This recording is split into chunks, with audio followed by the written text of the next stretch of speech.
Depuis le 1er janvier 2024, le tri des biodéchets est devenu obligatoire. Si l'agglomération de Mulhouse est un peu en retard, à Pfastatt, le restaurant Le 40, lui, a pris les devants pour réduire la quantité de ces déchets.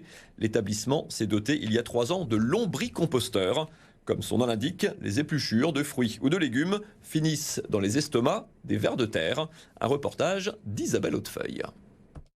Des épluchures d'endives, de carottes ou encore de céleri. Dans ce restaurant, elles ne finissent pas à la poubelle ou dans un compost classique, mais prennent la direction du sous-sol. Donc bienvenue dans la maison des vers de terre. Ici, une vingtaine de caisses entassées abritent des lombrics.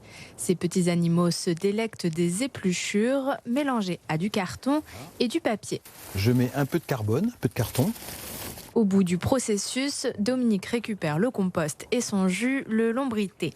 Un bon moyen de valoriser les déchets du restaurant. Je suis fils de paysan, chez nous il n'y avait pas de poubelle. Et comment on faisait? On donnait aux poules, on donnait aux cochons, voilà, c'était un peu ça, quoi.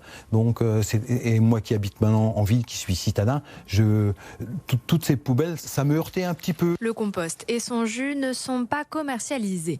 La majeure partie finit dans le potager des employés, comme Agnès. La démarche de Dominique, elle est super, je trouve. Je suis très fan, en fait. Ça revient à la terre. On va retrouver un produit naturel dans notre assiette et je trouve ça vraiment bien pour notre santé. Pour sensibiliser aussi les clients, Dominique a installé un lombricompost dans la salle du restaurant.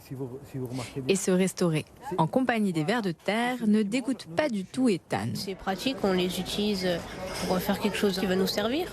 Puis ça évite d'avoir plus de déchets qu'on en a déjà. La cave du restaurant devrait bientôt accueillir 10 nouveaux lombricomposteurs.